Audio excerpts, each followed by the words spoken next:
Yo, what's poppin'? This your man Scorpio Moe and C.Boogie. and this is the Run That Back Podcast. And today, What time is it? y'all know what time it is. Minneapolis' own. The time. Man. Hey, you talking about some cool cats? I think that might be, cool cats. Cool cats. Yeah. Cool. Hey, man.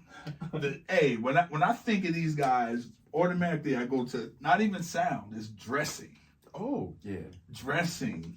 I would say very elevated. Where we've taken a step up from the zoot suits to just a more tailored GQ suit. You know what? The GQ. The little baggy might have a little chain, kind of reminiscent of the zoot suit. Exactly. Pencil tie. No crazy pattern. No crazy. I mean, maybe a little bit loud. You got a yellow suit is obviously loud. Jacket. A A little bag to the dress pants. Collar might even be up on the shirt. Collar might possibly be up.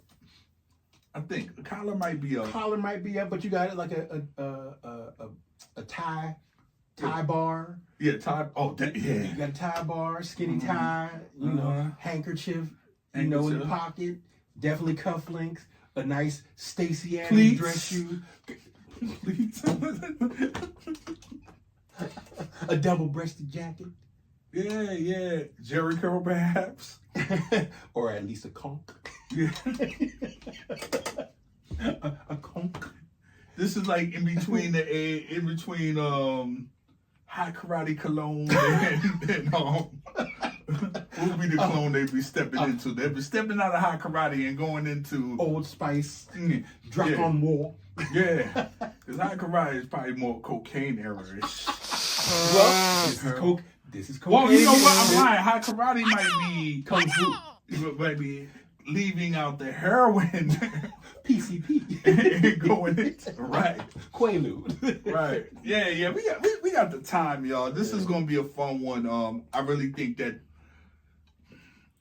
Prince is slick. I'll just say that. I don't want to get too much into it, but we're gonna build into that. Yeah, I was going to say now we're going to be talking about the time, but there's going to be undercurrents of Prince throughout this episode of like you got your floor and you got your subfloor. Prince is the subfloor. On this foundation. Yeah. But real quickly, just getting into the environment of 1982 when this album came out in pop culture. There was E.T., Blade Runner, Rocky 3. The title Blade Runner is hilarious. Nowadays Blade Runner, yes. We'll get back to that. The British invasion, the second British invasion happened, like I said, Duran Duran Culture Club. Also in music, R&B wise, Marvin Gaye's Sexual Healing, Earth, Wind and Fire's Let's Groove Tonight, Kool and the Gang's Get Down on It. Also R&B wise, and this for my blacks. Let It Whip by the Daz Band. Forget Me Nots, Patrice Rushen. That Girl, Stevie Wonder. Love Come Down, Evelyn Champagne King. The Message for my hip hoppers. Yeah. Planet Rock for my breakdancers. What was I? In between 5th and 6th grade? Something like that? 1982. I was 11 years old. So, about something like that. 5th, 6th? You're going in 6th grade. Yeah. And then for all my blue-eyed soul aficionados, I Can't Go For That by Hall & Oates.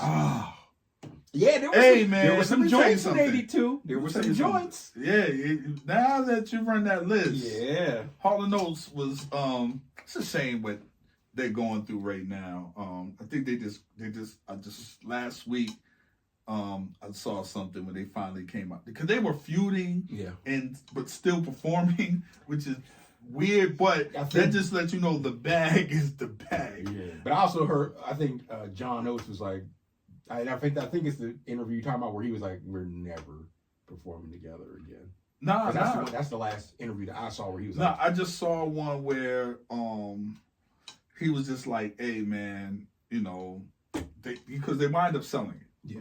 And but that was the feud. You sell the catalog, should we the money and feuding or whatever. But it's tough, man. They've been together for that long, made that great music. You know, guys coming out of Philadelphia, being inspired by like the Temptations and the whole Motown sound, and to get to the point that they're at, and just, you know, it's money, creative differences at one point, but it's like when you have a legacy and both of you guys are tied to it. Man, such great music, like you just mentioned. I'm sorry I went off on that, but I was a fan. I'm a fan of Blue Eye Soul and those guys. Speaking of it, I've been listening to Billy Joel lately, specifically "My Life." Love that song. This is my life. Dun, dun, dun, dun, dun. Love that. Anyway, I'm sorry. Also, not to mention just a couple songs. A Night to Remember by Shalimar. I Like It by DeBarge. And finally, Do Me Baby by Prince. And Prince had something to do with this group because from this group's inception, Prince, this was all Prince. All Prince. Now, from a performance standpoint, we know the time is Morris Day, Jerome, Jimmy Jam, Terry Lewis, Monty Muir, and Jelly Bean Johnson. That's the time that we know. Right. But from a recorded point of view, this was all Prince.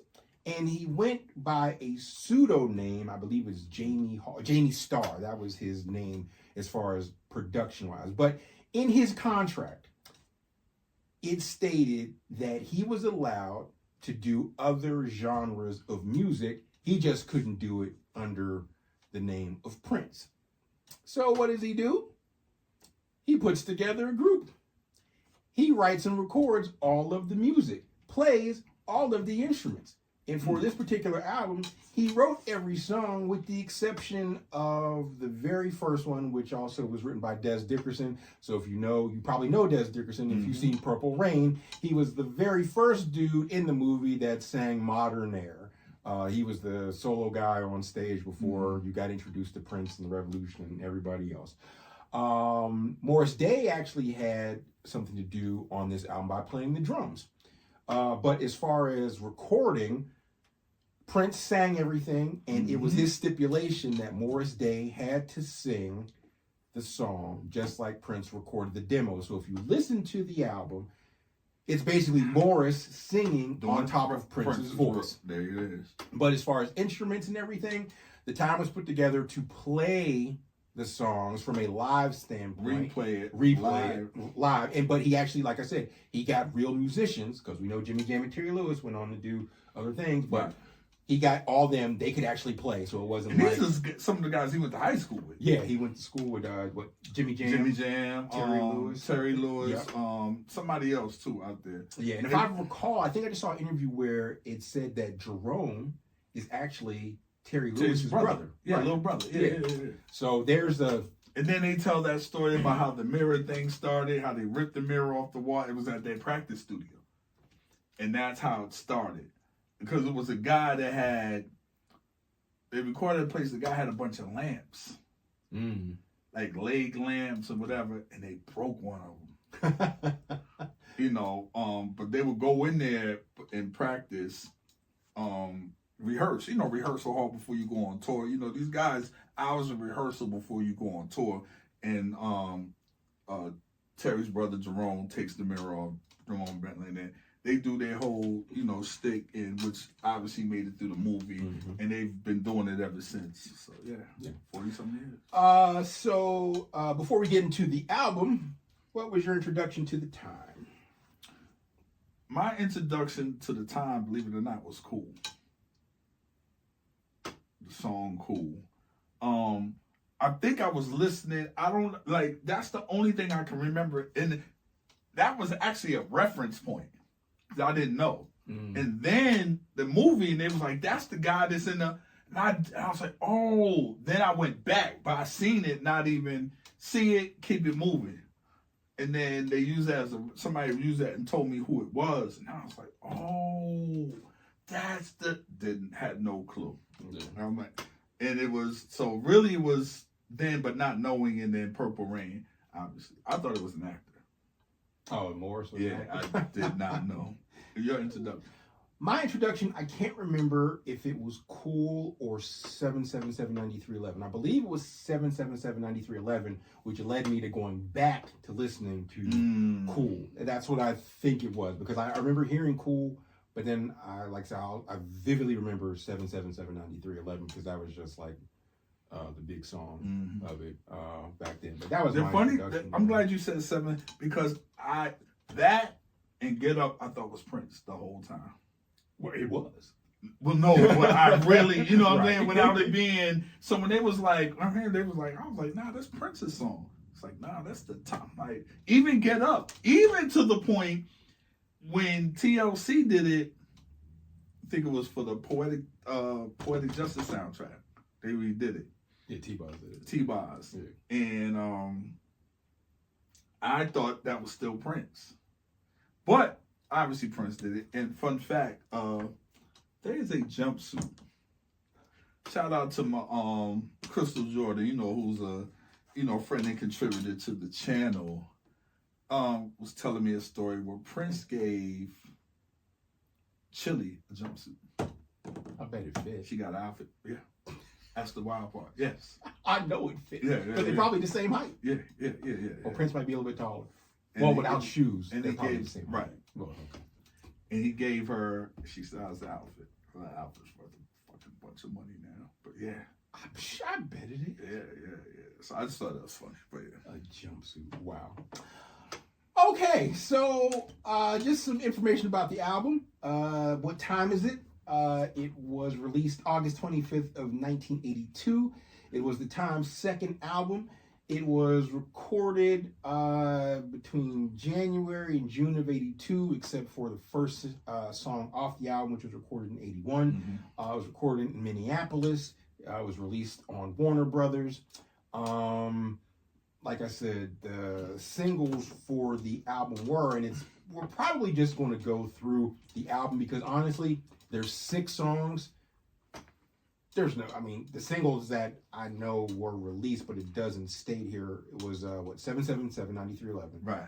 The Walk and Gigolos Get Lonely Too. Right. So the album peaked at number 26 on the Billboard 200.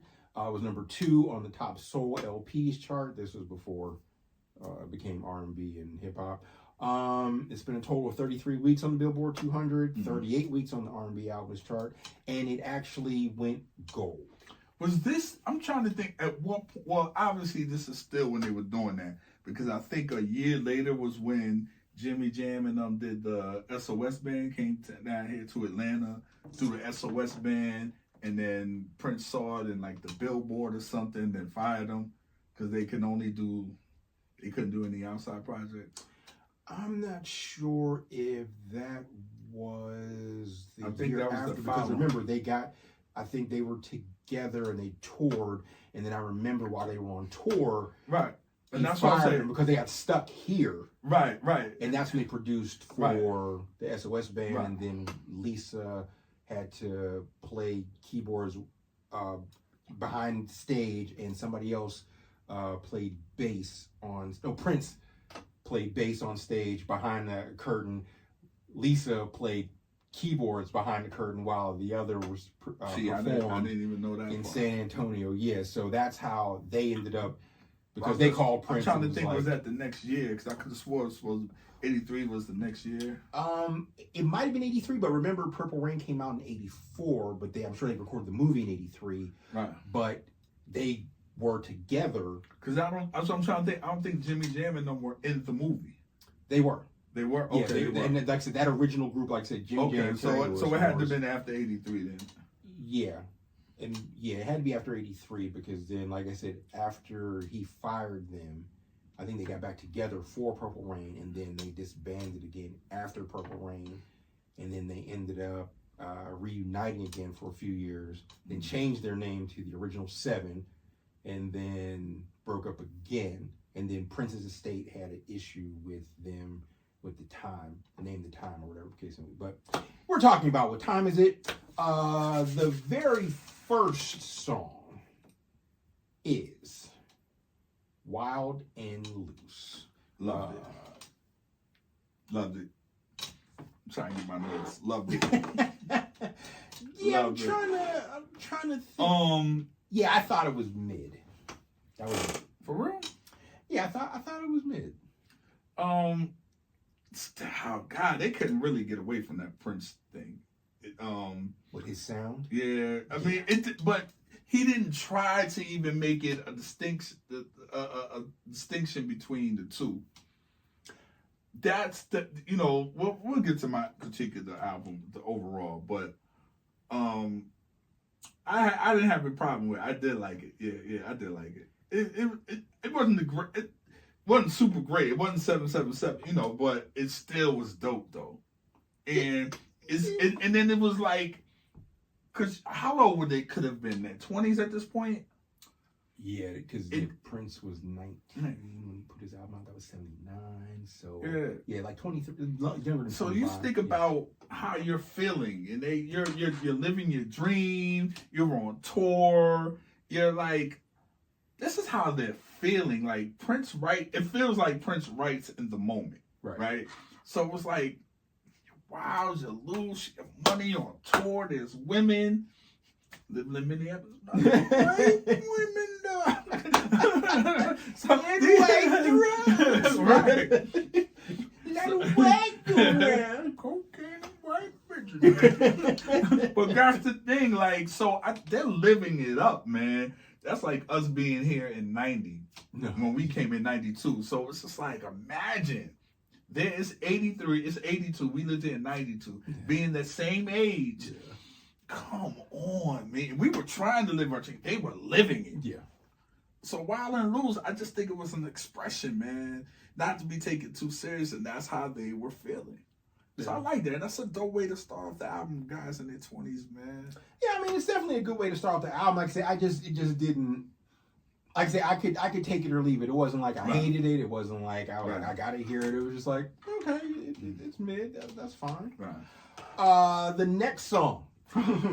777-9311, probably one of the first phone numbers you memorized besides your own home number. Oh man.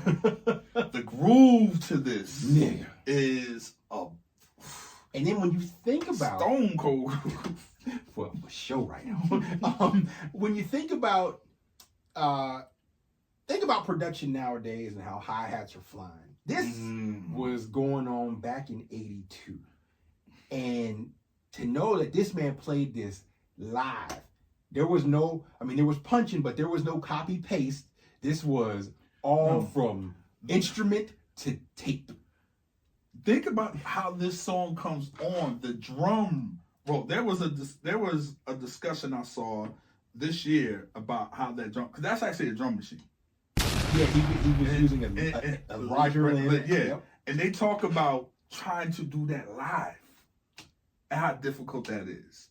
That drum roll, like if you listen to the beginning of this, how that it's a roll that comes in. I don't think it's been it's different. Yeah, it's different, and I don't think that shit is different. That's what makes it, and it starts off like that, coming with that groove. That's why you get the people like Tupac have used it. A lot of people used it.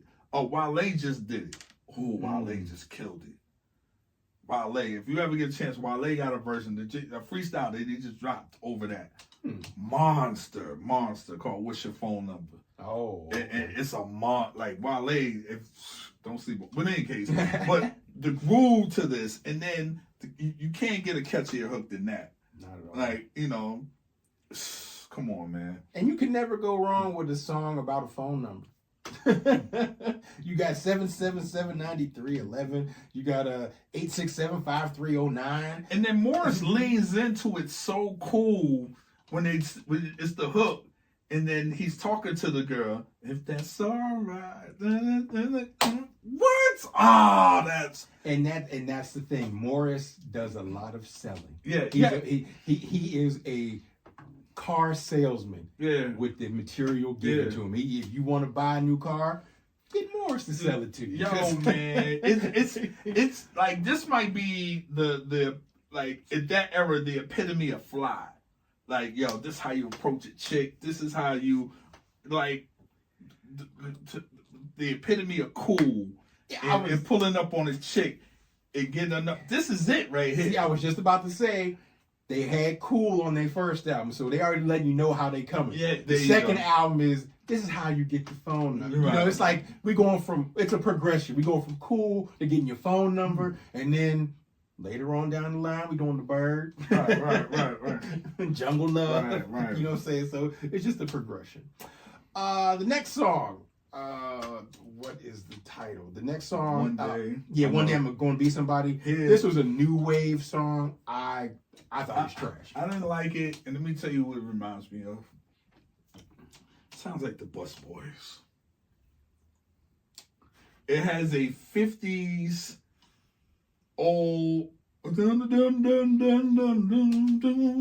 the Bus Boys. You know what I'm talking about, right? I know. You ever seen that opened up for Eddie Murphy's Delirious? They used another song that was similar in 48 Hours. That's the group that was in Animal House. Yeah, no.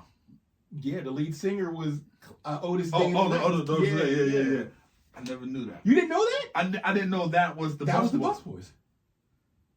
Bus Boys were Otis Day and the Knights. I just learned something, and I did not know that. Oh, yeah. So that's why I had that sound. But it sounded like the Bus Boys to me. It just had that old rock 50 sound, late 50 sound. To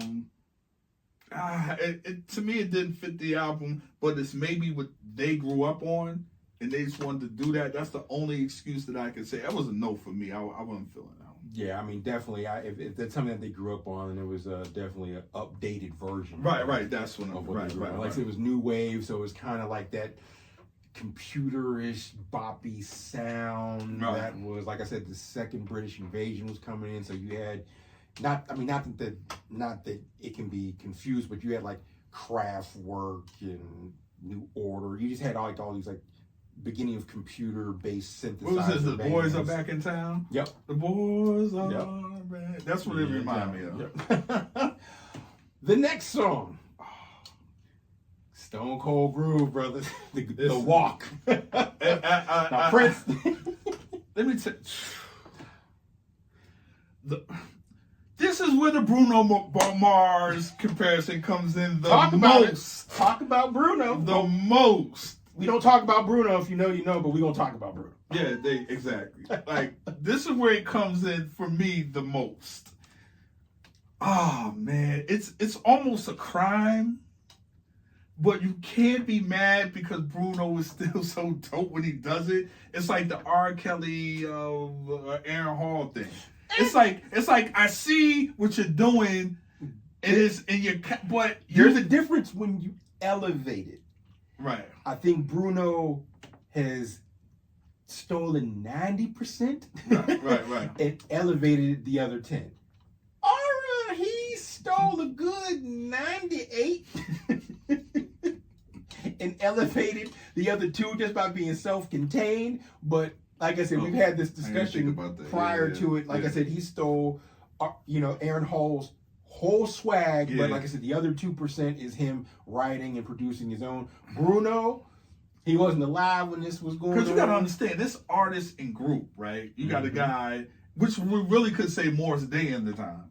Correct. You know what I'm saying? So, but it's just so much of that swagger. Or we could just say he influenced me. He's old enough to be an influence. To be an influence. So you can't mad. If not, you're going. But it's just so. But the song already was so good. Like, if you forget, but I just cannot hear Bruno now. I cannot not hear him. Like, I hear him, I'm just like, and then that's when it becomes uncomfortable, but the song is funky as hell. The song is dope. The guitar lick on that? It reminds me of Get It Up. It's just like another offshoot of just the groove. Yeah. Yeah, it's just that. I'm surprised ain't no rappers who use that, especially out west. Especially out west. Yeah, but I mean, you gotta think about it, it's a Prince song, so he ain't clearing too many joints to be sampled. So you know that one's safe. Yeah. The next song, Gigolos Get Lonely Too. Here's the problem. Sounds real Ray Parker Jr.-ish. See how you just paused there? You heard it. Down there, getting lonely. Ray Parker. Did hear it. Ray Parker. When I heard it, I was like, "You're right. When you're right, you're right." This is Ray Parker Jr. I was like, awfully alike. Like, it's like, hey. But then again, it's his tone. It's his tone. Right. But then this is 82, right? When the Ghostbusters came out. Before Ghostbusters. No, what I'm saying is, so. Ray Parker. Ray Parker was before Ghostbusters? Before he did Ghostbusters. Look at the stuff that he did. I know. Ray Good, not Ray Goodman and Brown. Ray Parker Jr. Was that? He wasn't part of Ray Goodman and Brown. It wasn't Ray Parker Jr. No. Okay.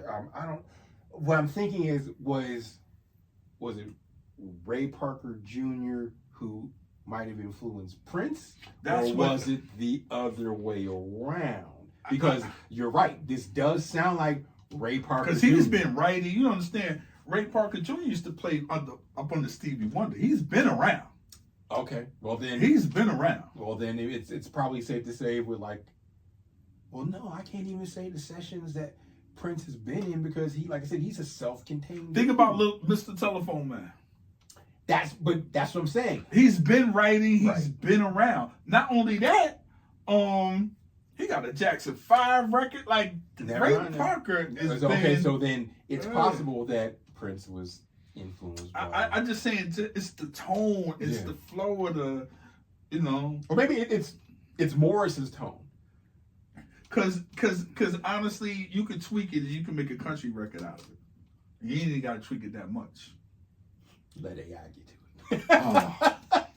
That's for another whole damn show. But we gotta do a show. Yeah, we gotta do a show. We really do. We really do. The next song, which I think I labeled it as, I did label it as mid. I don't. I don't want to leave you. I said no. I didn't call it mid. I ain't gonna lie to you. I said no. That it was done after that. Well, it was already done. Yeah, it was already out. Yeah. But nah. Okay. That and the Bus Boys were my two no's. One day that like both of those. But no, as soon as I heard it, I was like, I cut it off, and I was like, that's not right. I gotta listen to the whole thing. I listened to the whole thing, and it didn't get any better. I ain't gonna hold you. Okay. I was like, you could have ended, because the album was already short. You could have ended it short and sweet. Well, then it would have been an EP. it might as well have been. Yeah. It might as well have been. It was already a short album, and it was short, but it was long because like the average songs are long. That's what I'm saying. It was short, but it was long because like the average song on the album was like 7 minutes. Right. I mean, that's when back when you could, Earth, Wind and Fire had like 20-minute songs, man. Like you could. That's when DJs put a record on, went to the bathroom, they come back and still playing, that type of thing. But yeah, so we just gonna go right into it, man. Pros, cons, and conclusions. Your pros. The pros was the grooves. It wasn't even, I ain't gonna hold you, it wasn't even the singing. And I mean, if I'm just going just the audio, it was the grooves and the hooks. The verses, whatever. But the grooves, the guitar licks, the grooves on it, man. If you can't get nothing else from, I think, the Minneapolis sound, which was created by Prince. Let's just put that out there. Anybody from those guys that do it anywhere from Minneapolis, Indiana, all those places in those spaces, parts of Detroit, like Ohio, yeah, Michigan, all that area that use that sound, which is band land. Mm-hmm. Their best, Prince's best when he's doing are the mids. It's not the super up tempos, because I think those got played out and those more have a timestamp on them. But the other grooves that are in the mids last way longer, and that's why those get sampled. Yeah. But the other ones, it was just that time, but we're not. And 2 years later, we're not fucking with that. Right. But those mid grooves, timeless. And when the time does that, they're at their best. Yeah. Even the offshoot stuff that they did for other groups, SOS Band, even the stuff that I like with Janet, wasn't the up tempos for me. It was the mids, because they could find it when they get in the groove and get in the pocket. They are the best at it, because all they need is that drum, the guitar licks, and bass line. That's them. So that's it for me. That's my pros. Your pros? Yeah, I would have to agree with you. The grooves, the hooks, yeah, the grooves and the hooks. Like I said, we're just talking about the recorded portion of it. Like the grooves and the hooks. Like if you want to get into like just remembering the time for who they were, then you got to put all that together. And it was a monster that they built, because they live. You can tell just by Purple Rain. Live, they were a good time. Yeah. A good time. Yeah. Your cons. I think the experimental records didn't work. To go back and do those other records, the Busboy record, you didn't need to do that. And maybe that's what you grew up on. You were paying homage to whatever the case may be. That was it. But the time as its own entity, we didn't know at that time, because it was all Prince. Yeah. And that's the kind. It's like the gift of the church. You get on, you get popular, but we don't know who you really are. Right. I don't think until they broke off. Yeah. Until later they got away from Prince, they started to establish somewhat of a sound, and especially Jimmy Jam and them later. But the con is that we don't really, especially on this project, it's just an extension of what Prince was already doing. Yeah. I would agree. Like, I don't like the new wave thing. One day I'm going to be somebody I didn't.